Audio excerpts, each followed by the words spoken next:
ॐ नमः सिद्धेभ्यः। ॐ नमः सिद्धेभ्यः। ॐ नमः सिद्धेभ्यः। मंगलमय मंगले कदन वीतराग विज्ञान नमो तार जाते हुए अरहंतादि महान करे मंगल करे महा ग्रंथ करन के काज जाते मिले समाज सब पावे निज पद राज। इस भवतर का मूल जानो मिथ्या भाव ताको कर निर्मूल करिए मोक्ष। शिव उपाय करते प्रथम कारण मंगल रूप विघ्न विनाशक सुख करन नमो शुद्ध शिव रूप। संतप्त मानस जिनके गुणों के गान में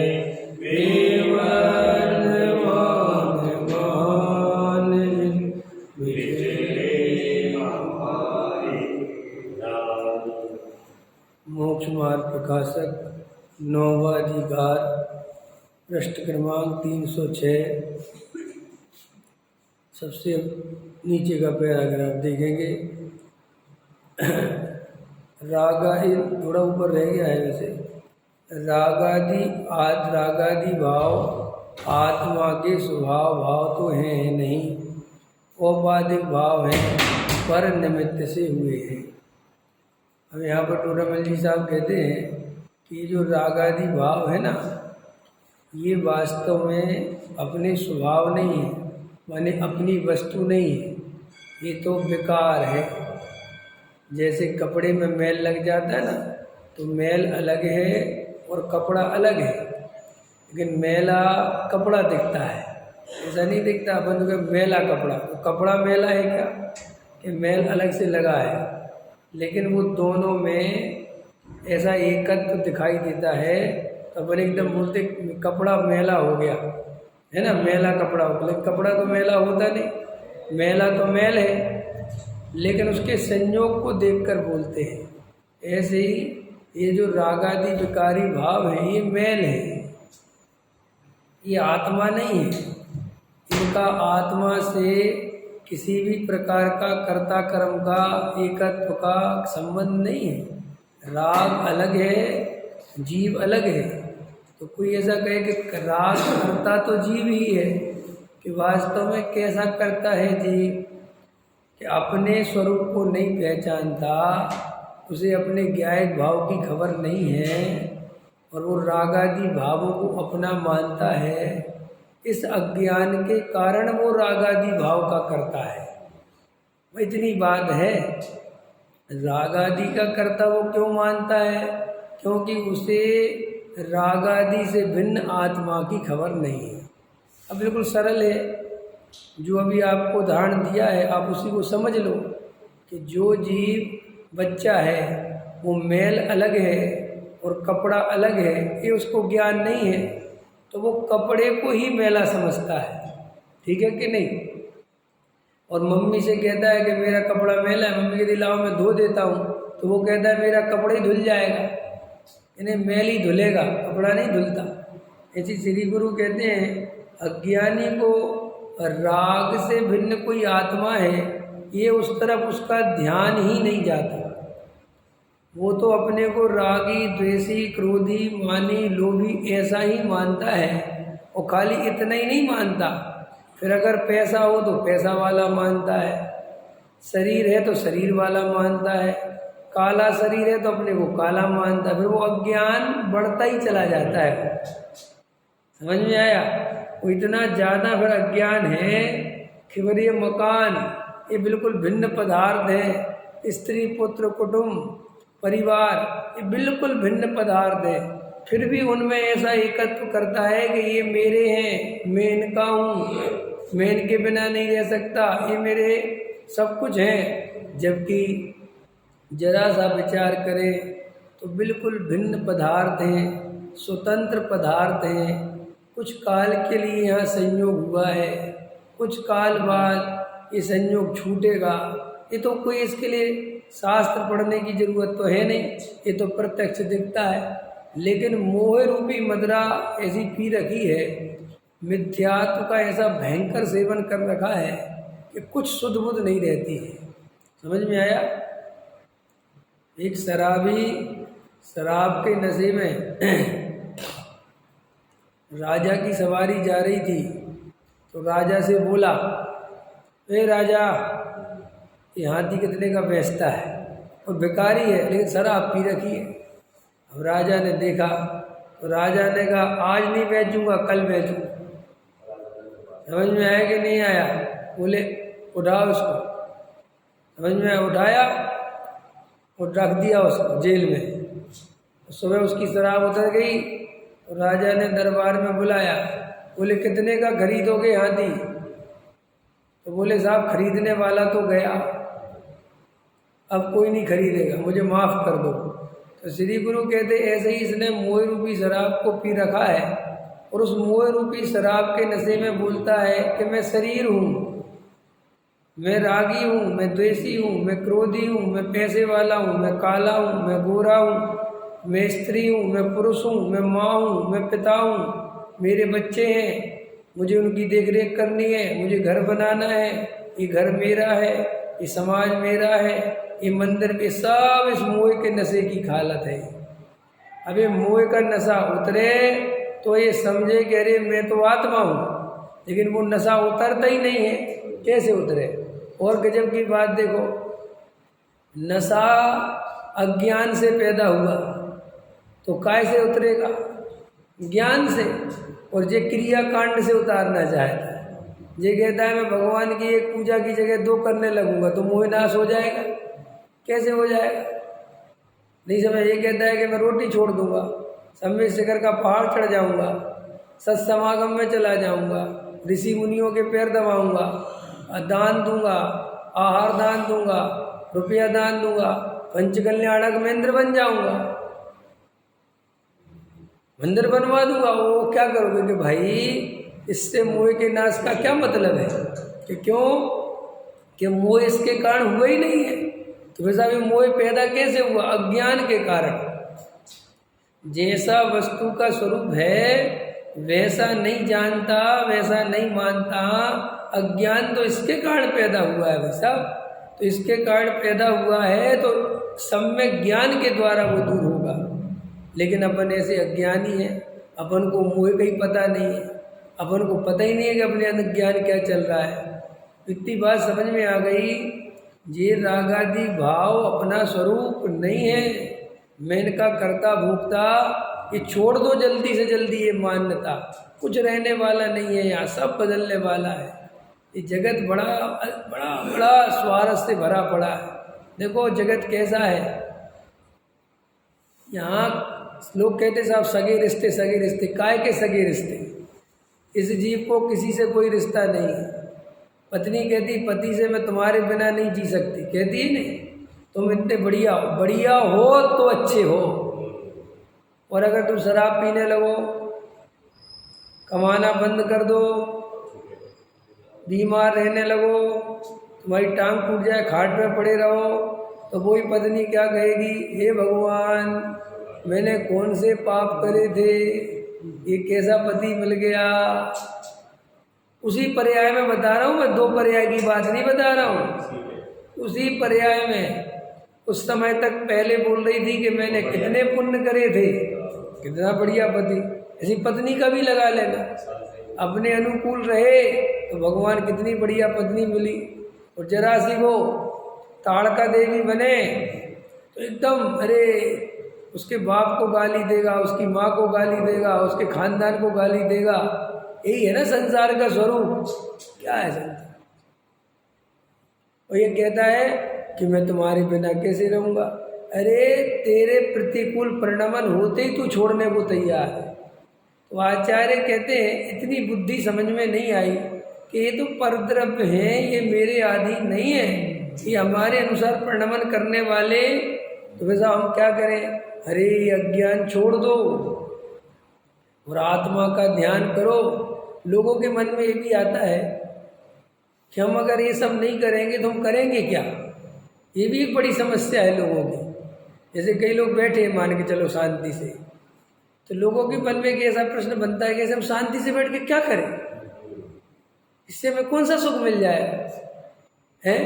इससे अच्छा कुछ राग द्वेष करें, कुछ उत्पात करें, कुछ अरविंद जी की बुराई करें, जैन साहब की भलाई करें, कुछ तो करें बैठे बैठे। दो चार को फोन मिलाएं, फिर इसकी बुराई उसकी भलाई, तो कुछ काम मिल गया कि नहीं मिल गया? जबकि ये भी जानता है कि ये महा अप्रयोजनभूत कार्य है जो मैं कर रहा हूँ, फिर भी करता है। क्योंकि अंदर समस्या ये है कि साहब हम ऐसे नहीं करेंगे तो हम डिप्रेशन में चले जाएंगे। देखा तुमने कितनी बुरी हालत है हमारी। माने हमें राग देश कसाय करने की इतनी आदत है कि अगर वो हमें करने नहीं मिले तो हम डिप्रेशन में चले जाए। देखो करता करता करता बहुत करा जिंदगी भर, और बुढ़ापे में एकदम से अकर्ता हो गया, नहीं समझ में आया तो देखो डिप्रेशन में हो जाता ना, बुढ़ापे में डिप्रेस हो जाता ना आदमी। लोग कैसे, और फिर वो धर्म की तरफ भागते हैं तो वे असली धर्मात्मा इसलिए नहीं हो पाते कि धर्म के क्षेत्र में भी वो कुछ करने के लिए भागते हैं, क्योंकि अब टाइम तो कटता नहीं। लोग कहते हैं कि सच्चाई में तुम्हें बता देता हूँ, लोग हमेशा आपको ऐसा कहते मिल जाएंगे, पहले के लोग बड़े धार्मिक होते थे, आज के आदमी धार्मिक नहीं है। पहले की माताएं बहनों को मंदिर में इतना सब कुछ याद था, पूजाएं याद थी, भक्ति याद थी, आलोचना पाठ याद था, भक्तांबर पाठ। आज की माताओं बहनों को कुछ याद नहीं है। सुने होंगे तुमने ये सब, तुम्हारी मम्मी को भी होगी। आज तो सब पापी पैदा हो रहे हैं, कलयुग लग गया है, पंचम काल है, सुने होंगे तुमने ये सब। ये सब व्यर्थ की बातें हैं, ये बिल्कुल दो कौड़ी की बातें हैं। ना पहले के आदमी धार्मिक थे, ना अभी के हैं, ना आगे हैं कि साहब कैसे मतलब। अरे धार्मिकता का संबंध तुम्हारी इन बाहर की चीज़ों से नहीं है। ये तो पहले के आदमियों के पास ना मोबाइल था, ना टीवी थी, ना कोई मनोरंजन के साधन था, तो उनको धर्म ही मनोरंजन था। ऐसी बात कहो तो लोग लड़ जाए। अरे लेकिन हम तो गांव में रहे हैं ना। अब जब गांव में रहे हैं और हमने गांव की हालत देखी है, तो क्या होता था कि गांव में जो कीर्तन वगैरह होते ना, कीर्तन देखे होंगे तुमने, हरे राम राम राम हरे हरे, हरे कृष्ण कृष्ण हरे हरे, ये होते ना ये कीर्तन दे। तो तुम लोग क्या समझते हैं बड़े धार्मिक आज? ये धार्मिक नहीं है, ये एक जीवों के अपने अपने मनोरंजन है। 10 लोग 20 लोग इकट्ठे हो जाते हैं, 2-2 रुपये का प्रसाद बांट दिया, समझ में आया है ना, और उनने वो तारे मजीरे ले ली और 1-1.5 घंटे अपना हरे राम हरे कृष्ण हो गया। तो टाइम कट गया कि नहीं कट गया? हमें अच्छे से याद है गांव में हम जब रहते थे तो शाम के 6 बजे लाइट चली जाती, लाइट होती नहीं थी पहली बात, समझा। तब लाइट चली तो क्या, चलो रे मंदिर चले। अब बता, हम धार्मिक आदमी हैं, अब मंदिर किस लिए जा रहे हैं कि भाई अब टीवी में तो फिल्म आए नहीं सी रही, समझ में आया, तो चलो यार मंदिर में कुछ गाएंगे बजाएंगे, क्योंकि घर में तो हल्ला करने की परमिशन होती नहीं थी। हल्ला कहाँ कर सकते हो तुम, ढोल मजीरे कहाँ बजा सकते हो? हाँ, मैं खूब जाता था, मैंने खूब सब देखे इसे, समझ में आया। तो वो धार्मिक आदमी है कि जबरदस्ती धार्मिक है, इसकी तुम इतनी प्रशंसा करते हो। और पहले वो माताएं बहनें क्या करती थी, यही पढ़ती रहती थी, कुछ काम ही क्या करे भाई। अब उनके लिए देखो, कोई बाजार नहीं घूमने के लिए, कोई मॉल नहीं, कोई कुछ नहीं। शाम को 6 बजे भोजन पानी निपट गया, क्योंकि रात को खा नहीं सकते। पहले रात में नॉर्मल आदमी के नहीं कि नियम था, अरे हर आदमी रात में भोजन ही नहीं करता था। क्यों? क्योंकि लाइट चली जाती थी, कीड़े मकोड़े आ जाते थे, तो सब कहते थे भैया पहले ही खा लो, बाद में खाना खाया भी नहीं जाए। ये नहीं कि कोई धार्मिक प्रवृत्ति के कारण, ऐसी नेचुरल नेचर थी। समझ में आया? लोग कहते हैं महावीर का समय बहुत अच्छा था, महावीर के समय बहुत अच्छे लोग थे, कुंद कुंद के समय बहुत अच्छे लोग थे। अगर अच्छे लोग थे तो उनने हिंसा झूठ चोरी कुशील परिग्रह का त्याग करो उपदेश क्यों दिया? इसका मतलब हिंसा होती होगी ना उस समय, झूठ बोलते होंगे ना, तभी तो ये उपदेश दे। क्योंकि उपदेश वर्तमान काल के हिसाब से दिया जाता है, भविष्य के हिसाब से तो कोई उपदेश देता नहीं। समझ में आ रहा कि नहीं आ रहा? अभी आप लोग यहाँ बैठे हो तो आप लोगों को जो मैं उपदेश दे रहा हूँ तो आपकी परिणति के हिसाब से तो दे रहा हूँ कि 50 साल बाद की परिणति के हिसाब से दूंगा। तो आज जो आप देखो, आपको ये पता करना हो ना कि महावीर का टाइम कैसा था, आपको ये पता करना हो ना कि कुंद कुंद देव का टाइम कैसा था, माने टाइम माने उस समय लोग कैसे थे, तो उस समय के ग्रंथ उठाओ, उस काल के आप ग्रंथ उठाओ और उन ग्रंथों में जिस चीज़ का ज़्यादा से ज़्यादा उपदेश दिया हो तो समझ जाना कि उस समय ऐसे लोग होते थे। समझ में आया? अब आजकल जैसे होटलों पे मत खाओ, बाज़ारों में मत खाओ, तो आज से 300 वर्ष बाद के बच्चे अनुमान लगा लेने चाहिए कि 300 वर्ष पहले भारत भूमि पर जब मोदी जी की सरकार थी, समझ में आया, उस समय भारत की जो भौगोलिक स्थिति थी उसमें कश्मीर से 370 हट गई थी। समझ में आया? और मोदी जी प्राइम मिनिस्टर थे, उनको कोई हटा नहीं पा रहा था। ऐसा बात पढ़ते ना इतिहास। ऐसा और क्या था धर्म के हिसाब से कि लोग बाज़ारों में बहुत ज़्यादा खाने लगे थे, इसलिए वहाँ सब उपदेशों में बाज़ार में मत खाओ, पिज़्ज़ा बर्गर मत खाओ। अब जो पुराने शास्त्रों में तो पिज़्ज़ा बर्गर का नाम ही नहीं है कि नहीं? तो अब अपन को क्या जो दिमाग में भरा हुआ है, हर आदमी अपने वर्तमान काल को बुरा मानता है और जो भूत में बीत गया उसे भ्रम से अच्छा मानता है, जबकि वो अच्छा था नहीं। अच्छा काहे का था? एक बात बताओ जैन साहब, अभी आप जितने सुखी हो इतने सुखी क्या पहले थे क्या? अपना अपना लगा लो, लेकिन अपन को आदत है वर्तमान का तो सुख अपन सुख मानते नहीं। अपन तो अरे साहब पहले की बात ही अलग है, हम ऐसे चले जाते थे, हमारे कोई घुटनों में तकलीफ नहीं होती थी, एकदम खर्राटे से चले आते थे। तो अभी तो खाली घुटनों में तकलीफ है, पूरी तो पहले तो पूरे दिमाग में तकलीफ थी।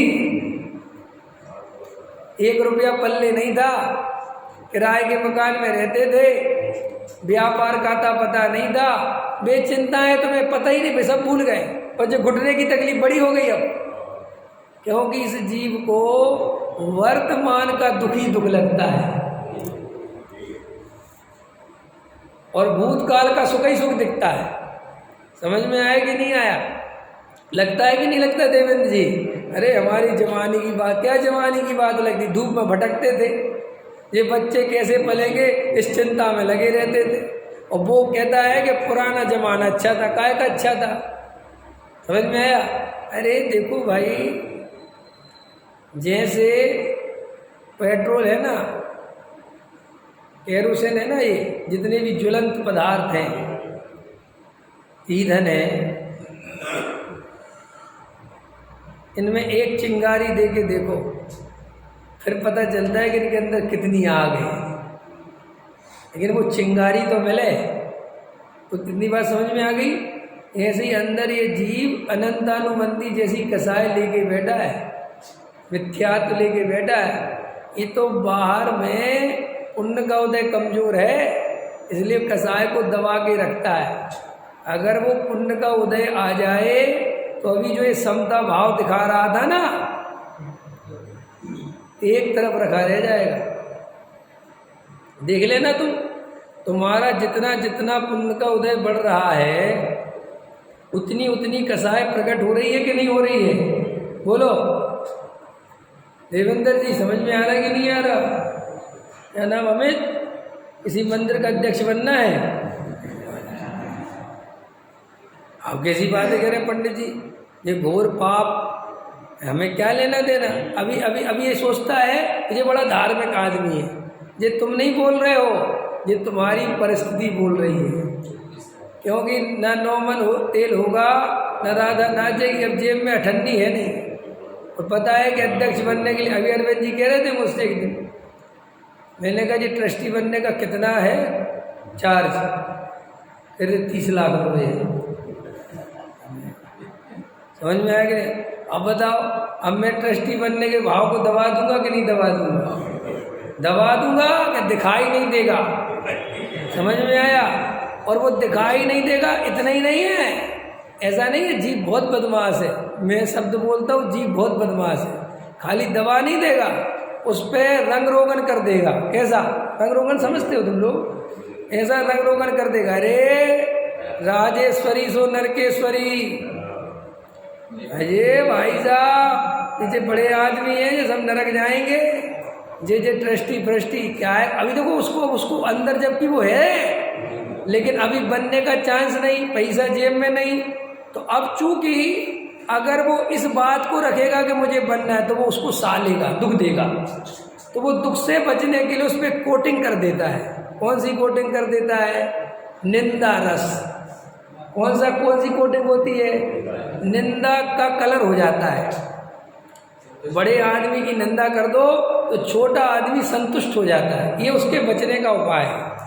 और बेचारा ये बड़ा आदमी सोचता है यार जी हमारी निंदा नहीं करते, निंदा इसलिए करते कि खुद भी चाहता है। आया समझ में?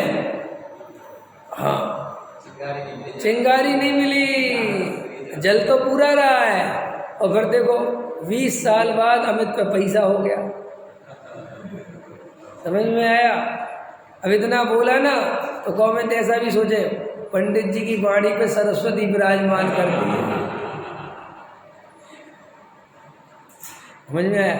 पहले हम लोग पढ़ते थे तो ऐसी किंवदंतियाँ चलती लोग में कि भैया कभी कभी सरस्वती विराजमान करती है और जो बल बोलो तो वो सही हो जाता है। तो मैं पूछता था बचपन में, यार कितने घंटे का हिसाब किताब है, कब करती है? तो बोले वो तो पता नहीं कब करती है। तो मैंने कहा बड़वोकार मंत्र की जगह करोड़पति बनने की जाप देना चाहिए।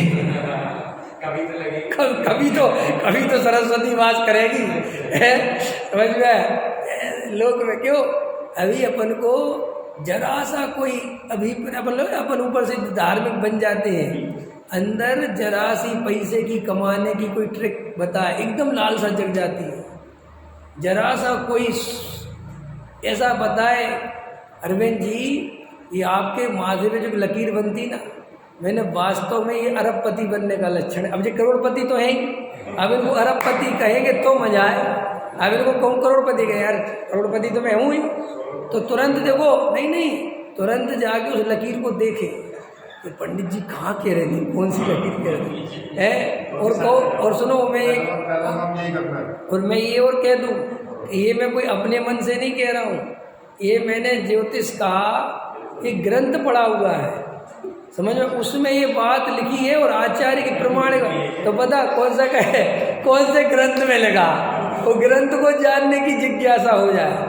और मैं कहूँ कि वो ग्रंथ जो है इधर नहीं है अभी, तो पूछे पंडित जी कहाँ मिलेगा?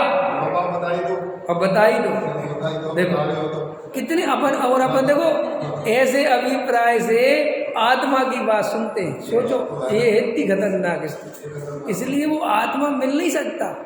ये आपका सारा पुरुषार्थ व्यर्थ जाना है, क्योंकि अभिप्राय में तो वही संयोग की, रुपए पैसे की, मकान की, दुकान की, संपत्ति की, विषय भोगों की, वासना के पहाड़ जमे पड़े हैं अंदर।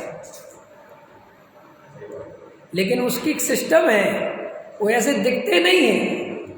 उनका एक समझ लो एक अंदर प्रकृति ऐसी बनी है कि तुम्हें बाहर में अगर उदय होगा तो वो दिखेगा, वरना नहीं दिखेगा।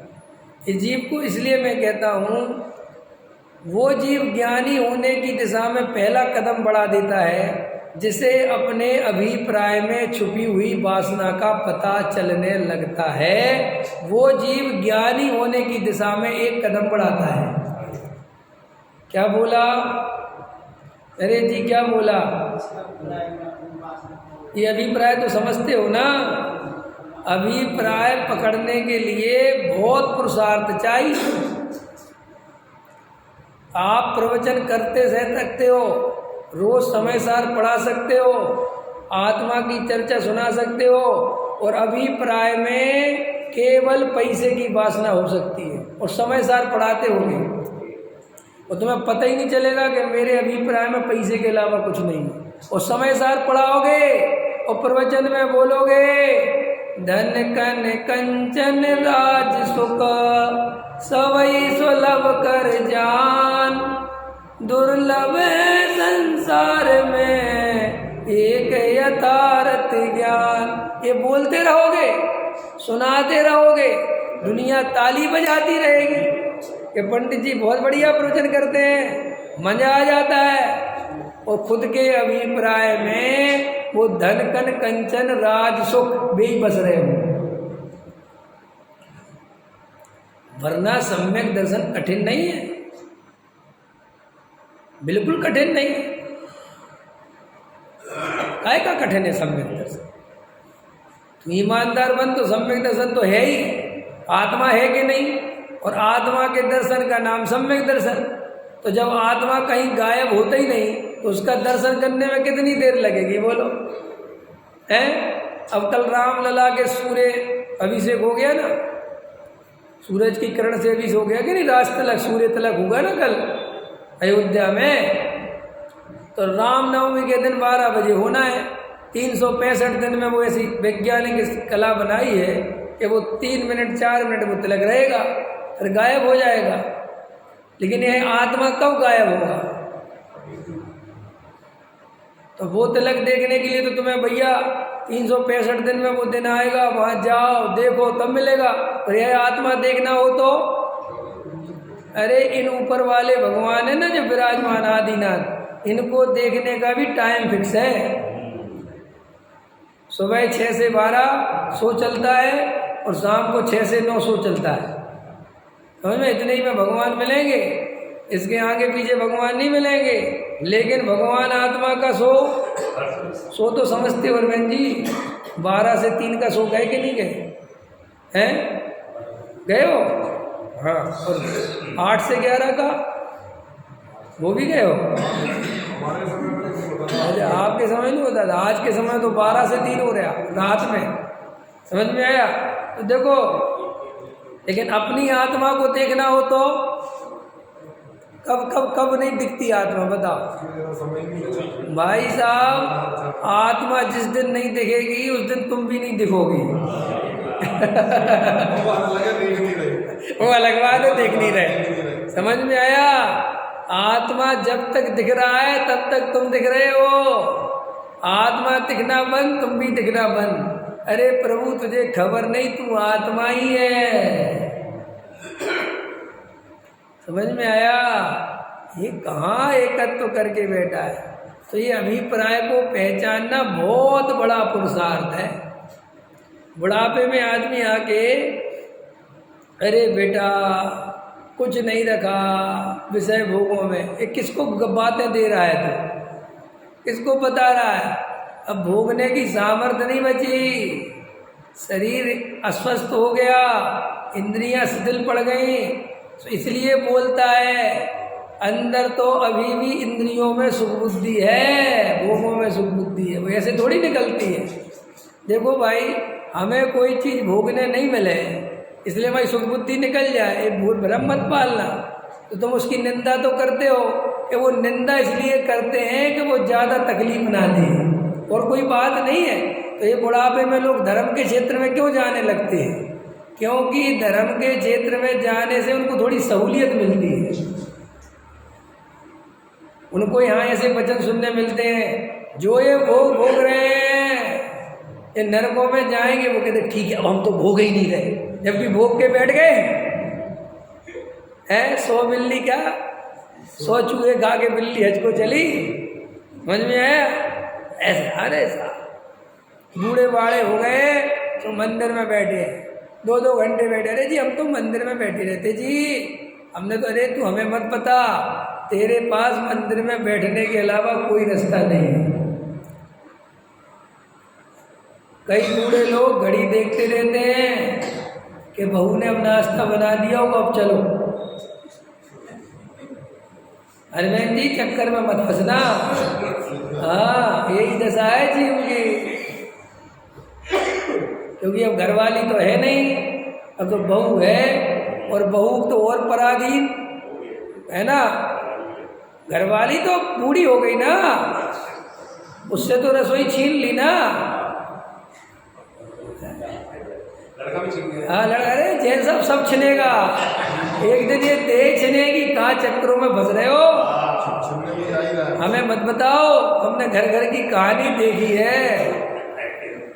अरे जगत का यही स्वरूप है भाई। हमारे साथ एक बहुत अच्छा था, हम बचपन से ही होश में थे, हम बचपन से भी बेहोश नहीं हुए। हमें इसलिए लोग कहते हैं आपको पता नहीं कहाँ कहाँ की बातें पता है, हमें कहीं की नहीं, हमने सब होश में देखा है। हमारे बाबा थे, जब बूढ़े हुए, और हम पहले तो शहर में रहते थे, जब बुढ़ापे में घर इधर आ गए गाँव, तो हम कहते थे उनसे, कहाँ गए वे तुम्हारे होशियार चढ़ के, तो तुम्हारी बड़ी सेवा करते थे, बड़ा तुम होशियार मानते थे, और ले दे के यहीं आना पड़ा। और मैं कहता था उनसे कि याद रखना, जवानी काटना कोई बहुत बड़ी बात नहीं है, बुढ़ापा काटना बहुत बड़ी बात है। बुढ़ापा काट के देखो, पता चलेगा। ये भी हंसी आ रही है ना, जब ये बुढ़ापे में जिंदगी प्रवेश करती है, सब चीजें एक साथ, शरीर साथ नहीं देता, दिमाग कमजोर होता है, कोई बात करने को तैयार नहीं होता। समझ में आया? समय कटता नहीं। जिस मनुष्य पर्याय को तुम बहुत दुर्लभ कहते हो, बुढ़ापे में कटती नहीं है। समझ में आया? ये तो अभी जवानी में दुनिया भर का कर्तव्य अंदर भरा पड़ा है, तो कहता ना मुझे दिन पता चलता है ना रात पता चलती। चिंता मत कर, कुछ और रुक जा, सब पता चलेगा, एक एक घंटा पता चलेगा। समझ में आया सेठ जी? अभी तो कमाने की चकाचौंध है ना। अरे अभी काय का दिन काय का रात। श्री गुरु कहते चिंता मत कर, कुछ काल और है, नीचे अभी शिथिलता की ओर बढ़ रहे हैं। अब अपन का पैरा गिराव जो है ऊपर नहीं जा रहा, वो तो ऊपर जा चुका, अब तो धीरे धीरे वापस डाउन हो रहा है। आपको पता है वैज्ञानिक क्या कहते हैं? एक से जैसे 70 साल की उम्र है, तो 1 से 35 तक गिराव बढ़ता है, और फिर 35 से वापस नीचे आता है और 70 में आके मर जाता है। अंतर समझे? अगर 60 का है तो 1 से 30 तक बढ़ता है और फिर 30 से गिरता है। अब अपना अपना लगा लेना तुम कि तुम्हारा गिर रहा है कि बढ़ रहा है। अरे क्या करें, इसको बुढ़ापे की चिंता सताती, बूढ़े हो जाएंगे। अरे भैया अनंत भव की चिंता कर, ये तो कुछ समय की पर्याय है। ऐसी अनंत पर्याय धारण करनी पड़ेंगी अगर आत्मा का दर्शन नहीं किया तो। सम्यक दर्शन समझ में आ रहा है अरविंद? क्या नरेश जी? तो सबसे पहले आप जो ये बाहर से ऐसा धार्मिक होने का भ्रम पालते हो, बाहर से धार्मिक होने का कोई मतलब नहीं। अपने अभिप्राय में जाके देखो कि मेरी क्या क्या वासना पड़ी है। अभी आपकी वासना, आपके अभी बोल कहेंगे मुझे पद नहीं चाहिए, मुझे प्रतिष्ठा नहीं चाहिए, मुझे कोई मंदिर नहीं बनवाना, मुझे कुछ नहीं चक्कर में फंसना। इसलिए नहीं कि अंदर कसाई मिट गई, ये इसलिए कि बाहर में अनुकूलता नहीं है। अंतर समझ में आया कि नहीं आया है?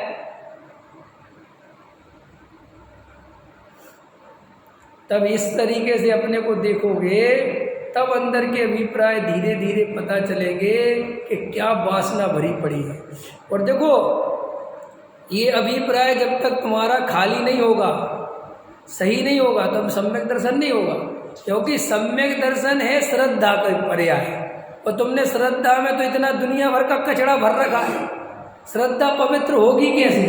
पहले कचड़ा निकालो तो ये वासनाएं निकालो तो उस पर द्रव्य में सुख बुद्धि तोड़ो तो सही, तब तो आत्मानुभूति होगी। अरे तलाक दिए बिना दूसरी शादी नहीं होती भाई साहब। तलाक जब तक कोर्ट से मंजूर नहीं हो जाए दूसरी शादी कर सकता है कोई कि साहब ये पहली पत्नी है, इससे हमें मतलब ही नहीं है, ये तो हमें बहुत मारती है, पीटती है, बहुत दुख देती है, मैं इसके साथ एक दिन भी नहीं रह सकता। कि भैया वो सब ठीक है, लेकिन यहाँ तलाक दो, कागजी मंजूरी होगी तो यहाँ आगे की प्रक्रिया। श्री गुरु कहते पहले पर द्रव्य में से सुख बुद्धि निकलनी चाहिए। पहले तुम्हारा ये निर्णय होना चाहिए कि इन संसार में, इन संयोगों में, इन विषय भोगों में कोई शाश्वत सुख मिलने वाला ये मेरा स्वरूप नहीं है, ये निर्णय होना चाहिए। तब इस निर्णय के बल से, ये निर्णय हुआ ना, इस निर्णय से क्या होगा कि तुम्हारी वो परद्रव्य से दृष्टि हटेगी। परद्रव्य से दृष्टि कैसे हटाते हो तुम लोग, लोक में कैसे हटाते हो बताओ। बराबर। देखो एक ऐसा है ना, तुम खड़े थे, तुम नहीं खड़े थे मतलब, और मैंने समझा टिंकल खड़ा है और मैं पीछे से तुम्हें राग भाव से देख रहा कि टिंकल है, टिंकल है, और इतने में पलटा वो तो कोई और था। तो जैसे ही ये निकला कि कोई और, तुरंत पूरी की पूरी खत्म हो गई ना कहानी। श्री गुरु कहते हैं ऐसे ही तुम जब तक परद्रव्य में सुख मानोगे तो तुम वहां से हट नहीं सकते, और तुम करोगे क्या, हटने के नाम पे ऐसा ध्यान लगाने बैठ जाओगे। लेकिन सुख बुद्धि वहीं पड़ी है तो वो ध्यान में भी क्या याद आएगा, वो याद आएगा। फिर तुम घबराते हो कि हम साहब ध्यान में बैठते हैं, तत्व विचार में बैठते हैं तो हमें तो दुकान ही दुकान दिखती है, हमें तो पैसा ही पैसा दिखता है, भले ही तुम किसी से कहो चाहे नहीं कहो।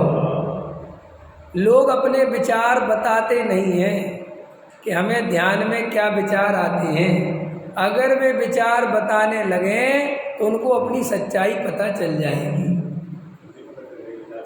आपको अपनी सच्चाई जानना हो ना तो आप अपने सपनों को देखा करो कि हमें कैसे सपने आते हैं। वे सपने तुम्हारी पूरी सच्चाई लेके सामने आते हैं।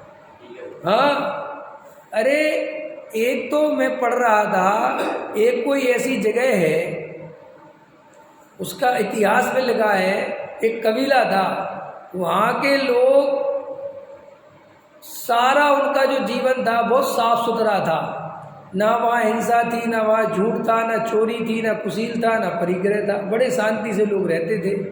तो एक वैज्ञानिक वहाँ शोध करने गया, इनके गांव में ना कोई गुरु है, ना कोई सत्समागम है, ना कोई उपदेश देने वाला है, ना कोई मंदिर है, फिर भी ये लोग इतने बढ़िया हैं। ना कोई किसी की हिंसा करता है, ना झूठ बोलता है, ना चोरी करता है, सब शांति से रहते। तो बात क्या है, तो वहाँ पर रहा, उसने क्या देखा कि वहाँ पर एक ही नियम था कि बच्चा सुबह उठे तो बच्चे से सबसे पहले प्रश्न पूछते थे, आज रात में क्या सपना देखा। उसको सपने के प्रति अवेयरनेस देते थे, सपने के प्रति जागो कि तुमने क्या सपना देखा। सपने तो अपन लोग भी देखते हैं, लेकिन अपन इतनी बेहोशी में देखते हैं अधिकतर लोग कि उन्हें सपने याद नहीं रहते, क्योंकि बिल्कुल जिनको सपने याद ही नहीं रहते इसका मतलब बहुत गहरे सो जाते हो, समझ में कुछ याद नहीं रहता था। तो बच्चे ने उठ के कहा कि मैंने सपना देखा, मैंने रामू को चांटा मारा। क्या सपना देखा, मैंने रामू को चांटा मारा। तो उसका पिता कहता है कि तुरंत रामू के घर पर जाओ और ये लड्डू लेके जाओ और रामू से कहना मुझे माफ कर दो, मैंने तुम्हें चांटा मारा था। जहाँ सपने का भी प्रायश्चित होने लगे वहाँ हकीकत में पाप कैसे होगा। समझ में आया कि नहीं आया। देखो, एक पत्नी अपने पति को हॉस्पिटल ले गई, समझ में आया कि नहीं आया। बोले डॉक्टर साहब इनका इलाज करना है। बोले क्या परेशानी है। मुझे रात में सोते समय बहुत बड़बड़ाते हैं। क्या करते हैं, ये बड़बड़ाते ना कई लोग। तो उसके डॉक्टर ने, उसकी पत्नी बहुत बोल रही थी, तो उसके पर डॉक्टर ने कहा उस पत्नी से कि बहन जी ने तुम दिन में बोलने का मौका दिया करो ना। समझ में आया? थोड़ा बेचारा दिन में बोलेगा तो रात में बोलना अपने आप बंद कर देगा। हाँ, ये जो रात में बड़बड़ाते रहते ना, ये क्या है, इनको मौका नहीं मिलता बोलने का। तो जब गहरे सपनों में खो जाते तो वहीं बड़बड़ा लेते हैं। और क्या, जो जीव हकीकत में पूरा काम नहीं कर पाता वो सपने में पूरा करता है। हाँ, देख लेना। और ये तो अभी मैं ज़्यादा बोलना नहीं चाहता, ये तो आपको एक एक चीज़ दिखाई देगी। आपकी उम्र के हिसाब से सपने बदलते हैं आपके, क्योंकि आपकी उम्र के हिसाब से वासनाएं बदलती हैं। आप इस उम्र में आगे जब आदमी पैसा पैसा के पीछे दौड़ता है ना, तो उसे पैसा ही कमाने के सपने आते हैं। देखा तुमने? हैं ऐसा यार व्यापार हो गया, ये हो गया, मैं राजा बन गया, ये मिल गया, वो मिल गया, खजाना मिल गया, पता नहीं क्या क्या देखते लोग सपने। समझ में आया? और 20-22 साल के लड़कों के सपने पूछो, उनको लड़कियां ही दिखती हैं। समझ में आया? क्योंकि उस समय वासना उसी की तरफ दौड़ती है ना। और 8वीं 7वीं 8वीं के बच्चे से पूछो, 10वीं के बच्चे, तुम क्या देखते हो? क्या मैंने देखा मैं टॉप क्लास पास हो गया, मेरा रिजल्ट आया तो मैं नंबर 1 पे पास हो गया। देखो, क्योंकि उसके दिमाग में वही घूमता है। और जिनको आत्मा के सपने आने लगे, जिनको अपने देव सहज गुरु के सपने आने लगे, जिनको भगवान आत्मा सपने में प्रवचन सुनने लग जाए, समझ में आया? तो इसका मतलब ये है कि इसके अंदर यही घूमता है। ये तुम अपने अपने सपनों पर विश्लेषण कर लेना, समझ में आया कि नहीं आया, और देख लेना। तो अपनी हकीकत पहचानना हो तो उन सपनों से पहचान लेना कि हमारे अभिप्राय, ये तुम्हारी नमोकार मंत्र की जाप काम आने वाली नहीं है। ये तो ऊपर ऊपर दे लेते हो तुम, अंदर क्या है वो बताओ। समझ में आया? और अब थोड़ा फिर खतरनाक बोल रहा हूँ, ये जो तुम्हारे बाहर के क्रियाकांड हैं, ये तो अंदर की असलियत छुपाने के काम आते हैं। परम सत्य है। बेईमानी से बहुत पैसा कमाता है, छल कपट से, तो उसकी पीड़ा सही नहीं जाती तो 2-4 लाख मंदिर में दे देता है, तो उससे उसको शांति मिल जाती है कि मंदिर में दे दिया, सब धर्म हो गया, बात खत्म हो गई। तो वो पाप छुप जाता है वो अंतर। समझ में आया? हाँ, इन मंदिरों ने आज तक पाप को घटाया नहीं है। इस गंगा ने आज तक पाप धोए के नहीं धोए ये तो पता नहीं। इस गंगा के चक्कर में लोग पापी बहुत हो गए हैं। थोड़ा सा कंट्रोवर्शियल ज्ञान है, लेकिन है एकदम परम सत्य है। हाँ, खतरनाक है तो खतरनाक बहुत है, लेकिन सही बात है तो परम सत्य। ऐसे ही थोड़ी लग गया हरिवंश राय बच्चन, क्या लग गया? मधुशाला, मंदिर मस्जिद बैर कराती, मेल कराती मधुशाला। समझ में आया कि नहीं आया? अब जब एक घटना है बहुत बड़ी, इंजीनियर साहब पढ़ी कि नहीं पढ़ी, जब ये मधुशाला लिखी हरिवंश राय बच्चन ने, बहुत बड़े कवि थे। अब इसमें अभी तो मुझे इतनी याद है, उसमें बहुत लिखा है, उसको पढ़ना कि भाई मंदिर मस्जिद बैर करा दी, लेकिन मंदिर मस्जिदों ने क्या दिया? सिर्फ हिंसा दी। तू हिंदू तू मुसलमान और एक दूसरे का गला काटने में लगे। इनसे और क्या मिला मनुष्य जाति को? इसलिए उसने लाइन डाली, मंदिर मस्जिद बैर कराती और मेल कराती मधुशाला। और शराब खाने में चले जाओ तो वो हिंदू मुसलमान एक ही प्याले में शराब पी रहे, तो वो शराब तो मेल कराने वाली हो गई। वहाँ शराब पी के ना तू मुसलमान ना तू हिंदू, बस दोस्त तैयारी चलती है। और जैसे ही मंदिर मस्जिद पहुँचते हैं तो ऐसे खिंच जाते हैं। उसने पूरा चित्रण खींचा है मधुशाला में, मंदिर मस्जिद बैर कराती मेल कराती मधु। तो जब ये पोयम लिखी, अंग्रेजों का जमाना था ये, तो गांधी जी के पास पहुंची ये बात। गांधी जी के पास पहुंची, इतनी खतरनाक और विद्रोही और धर्म के विरोध में ऐसा लिखा हरिवंश राय बच्चन। तो गांधी जी ने कहा, जैसे अपने गुरुदेव थे ना, सारी बातें गुरुदेव के पास पहुंचती थी अपने विद्वानों की, ऐसे उस समय गांधी जी पूरे देश के राष्ट्रपिता थे। तो कोई भी कुछ भी हो, सुप्रीम कोर्ट में ही थे, उन्हीं के पास जाती थी बात। तो गई उनके पास, तो उन्होंने कहा क्या हुआ? अरे बोले साहब बहुत गलत लिखा है, बहुत ऐसा लिखा है। तो बोले क्या लिखा है, लेके आओ। तो बोले लेके क्या आओ, एक काम करो, जिसने लिखा उसी को बुला लो। समझ में आया? तो हरिवंश राय बच्चन गए, तो बोले सुना क्या लिखा? तो बोले साहब ये लिखा है। तो उनको भी डर लग रहा था, क्योंकि गांधी जी बड़े धार्मिक प्रवृत्ति के आदमी थे। तो पढ़ के सुना है, तो गांधी जी बहुत प्रसन्न हुए।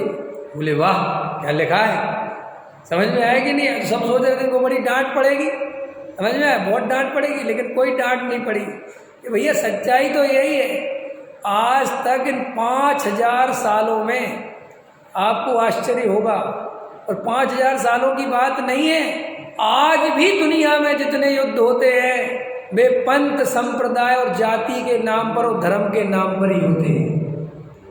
पैसे के नाम पर तो 2-4 लोग मरते हैं, धर्म के नाम पर लाखों लोगों के कत्लेआम हो जाते हैं। जब ये हिंदू मुस्लिम के दंगे फैलते हैं, कौन रोकता है? लाखों आदमी मर जाते हैं। नहीं समझ? वहाँ क्रिश्चियन और वे लड़ते हैं, सारे देश लड़ रहे कि नहीं? अब वो इजराइल लड़ रहा, अभी क्या है की लड़ाई है, सोचना कभी, वो ही लड़ाई है मूल में। ये दुनिया में कितनी लड़ाइयाँ हैं, नहीं है? करते कि नहीं करते? तो वो कहते हैं कि ये जो बाहर का धर्म है ना, इससे जीव को कोई फायदा नहीं होता, इसमें धर्म का कोई संबंध नहीं है। धर्म तो अंतरंग से प्रकट होता है, बाहर से तो लड़ाइयाँ प्रकट होती है, छोटे बड़े की भावना प्रकट होती है, होती कि नहीं होती है? धर्म तो अंदर की चीज है। मैंने 5 लाख रुपए दान दे दिए, मेरी चाल बदल जाएगी, ये धर्म का अर्थ हो सकता है? मैंने जरा सा ब्रह्मचर्य व्रत ले लिया और मेरे में अकड़ आ गई, ये धर्म हो सकता है? मैं जाति के नाम पर किसी का सर काट दूं, ये धर्म हो सकता है? ये कोई धर्म का अंग हो सकता है? किसी की जान ले ले जो धर्म, वो धर्म हो सकता है? कि उससे बड़ा कोई शैतान दुनिया में कोई दूसरा नहीं है। काहे का धर्म, किस बात का धर्म? अरे भाई साहब, किसी को कुछ खबर ही नहीं है। लोग जाति, पंथ, संप्रदाय, जो बिल्कुल बकवास चीजें हैं, इनसे ज्यादा बकवास कुछ भी नहीं है संसार में, और लोग इन्हीं के लिए मरे जा रहे हैं। बोलो मरे जा रहे कि नहीं मरे जा रहे? तुम्हारा हमारा आधा जीवन नहीं इसी में चला जा रहा है। क्यों अरविंद जी, कौन से पंथी हो? तेरापंथी। तेरापंथी में भी कौन से पंथी हो? अच्छा पता ही नहीं, चलो जी अच्छा है। हाँ, ये जीव कहाँ कहाँ राग द्वेष करता है, किस किस आधार से राग द्वेष करता है? जाति के नाम पर, पंथ के नाम पर, संप्रदाय के नाम पर, गुरु के नाम पर, शास्त्र के नाम पर, वस्त्र के नाम पर, क्षेत्र के नाम पर। बोलो कितने राग द्वेष हैं, कितने राग द्वेष करता रहता बैठे बैठे। अरे ये निगोद जाने के रास्ते हैं भाई साहब। ये भाव मरण, यह भाव कर्म सदियों से करता आया हुए, क्या समझते हो इसका? ये जो भाव कर्म चलते हैं ना अंदर, राग देश राग देश राग देश, यही तो निगोद ले जाते हैं जीव को। ये जो इतना राग देश राग देश राग देश राग देश करता है ना रात दिन, निगोद चला जाता है।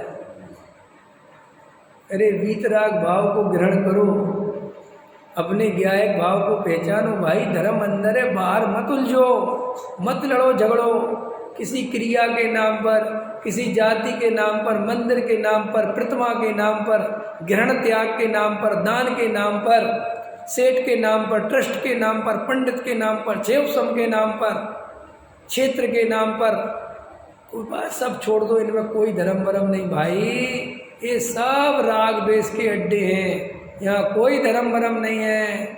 इस सब इन भीड़ में कोई धर्म नहीं भाई। देखो एक बटन, क्या नाम उसका, एक व्यक्ति का भी नाम भूल रहा हूँ मैं, बहुत बड़ा दार्शनिक हुआ वो, और वो जाति से क्रिश्चियन था। क्या था इंजीनियर साहब? क्रिश्चियन। लेकिन वो क्रिश्चियन मानता नहीं था, वो किसी धर्म को नहीं मानता, समझ में आया? तो उसके पास उसकी जाति के लोग गए और उनसे बोले कि तुम हमारी जाति के हो और इतने बड़े दार्शनिक हो और करोड़ों आदमी हमारे धर्म को मानते हैं, तुम क्यों नहीं मानते? समझ आया? क्या करोड़ों लोग गलत हो सकते हैं? तो जो उसने जवाब दिया वो सुनो, ध्यान देना उस जवाब पे कि जो तुम कह रहे हो वही मैं कह रहा हूँ कि करोड़ों लोग कभी सही होते ही नहीं। क्या जवाब दिया? कि करोड़ों लोग कभी सही होते ही नहीं, सही तो कोई कोई होता है। जहाँ इतनी सारी भीड़ इकट्ठी हो जाए वहाँ समझ लेना कि मूल वस्तु उड़ गई, अब तो ड्रामा है।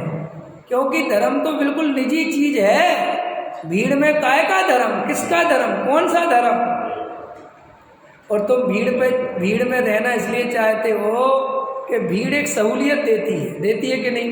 जैसे देखो पंच कल्याण चल रहा कहीं, तुम्हारे पड़ोस सब जा रहे और तुम नहीं जा रहे, तो तुम्हें डर लगता है। तुम्हें इतना हम समझा रहे कि वहाँ कुछ नहीं है तो भी तुम पहुँच जाओगे। क्यों? कि तुम्हारे अंदर एक भय काम करता है, मैं अकेला बचा यार, सबरे जा रहे, ऐसा ना हो सारा पाप मेरे हिस्से आ जाए, मैं ही पापी हो जाऊँ। अरे अपन तो हुआ भैया, जो होए सो होए। ये असलियत ये है, क्योंकि भीड़ के साथ चलने में सुरक्षा होती है। वो गड्ढे में भी गिर रही हो ना तो तुम गड्ढे में गिरने को तैयार हो। क्यों? कि तुम कहते इतने आदमी गड्ढे में गिर रहे तो हो सकता है गड्ढे में गिरने में भी भला हो। सच बता रहा हूं मैं। अरे अभी तुम जो फेसबुक पे सोशल मीडिया पे देखो ना, क्या क्या बताते रहते हैं, और उनको देखने वाले सुनने वाले लाखों की मात्रा में होते। वे एक हेडिंग बनाते हैं, हमने शरीर का ऐसा पॉइंट ढूंढा है कि उसको दबाइए तो आपको जिंदगी में कभी गैस नहीं बनेगी, एक्यूप्रेशर। और उसने एकदम अच्छा बढ़िया ऐसे कड़क शब्दों में वो हेडिंग बना के डाला, समझ में आया, और वो चालू हो गया, समझ में आया। और उसने 2-3 तरह की बता दी, और एक देखना उसको लाखों आदमी देखेगा, जबकि कोई अता पता नहीं है कि ये गप मार रहा है कि सही मार रहा। लेकिन तुम देखते लाख आदमी ने देखा है, बात खत्म हो गई। इतना आदमी बेवकूफ थोड़ी हो सकता है, लेकिन जैसे तुम हो ऐसे ही में लाख आदमी है, उनने तुम्हें देख के देखा है। नहीं समझ में आया? ये जितने भी तुम मंदिर के ठटकरम करते हो, ये सब कैसे करते हो? कोई देखा देखी, जो सब करते वो अपन करो, जो सब करते वो अपन करो। कोई तुम्हारे अंदर से वो शिक्षा नहीं आती है, वो बाहर की भीड़ तुम्हें बताती है कि हम सब कर रहे हैं, और जबकि वे तुम्हें देख के कर रहे, तुम उन्हें देख के कर रहे। समझ में? शादी में सब इकट्ठे हुए, सब बढ़िया बढ़िया कपड़े पहन के जा रहे, समझ में आया? तो अपन को लग रहा कि भाई हमारे कपड़े देख रहे, अरे कोई किसी के नहीं देख रहा, सब अपने अपने देख रहे, और वे तुमसे उम्मीद कर रहे कि तुम उनके अच्छे कह दो, और वे तुमसे उम्मीद कर रहे कि तुम उनसे अच्छे कह दो। गजब हो गया साहब। भिखारी भिखारी से भीख मांग रहा है, जो खुद ही भिखारी है, जो उससे कह रहे क्यों कैसा लग रहा हूं मैं, और जबकि वो तुमसे पहले इसी बात का इंतजार कर रहा है कि पंडित जी तुम बाद में पहले हमारी बताओ हम कैसे लग रहे हैं। फिर वो गधे और ऊँट वाली बात है, तुम तो बहुत अच्छे लग रहे हैं। तो स्वाभाविक है कोई नहीं तो बोल ही देगा कि तुम खराब लग रहे हैं, तुम भी बहुत अच्छे लग रहे हैं। ओके, जब दोनों ही गप मार रहे हैं, क्योंकि दोनों को एक तरफ से दूसरे तरफ देखना ही नहीं है, क्या मतलब है, और दोनों खुश हो रहे हैं। वाह, ऐसा है जगत का स्वरूप। रविंद्र पंडित जी रहे नहीं, तो एक बात बहुत अच्छी बोलते थे। वो बोलते थे शादी मतलब क्या, दो दुखी मिलकर सुखी होने की कल्पना। मुझे बहुत अच्छा लगता था, समझ में? दो दुखी मिलकर सुखी होने की कल्पना, इसका नाम शादी है। मजेदार बात है, दो दुखी से सुख कैसे निकलेगा? एक के पास तो सुख होना चाहिए ना, जब तो वो दूसरे को देगा। अरे दो भिखारी मिलके भिख देंगे क्या?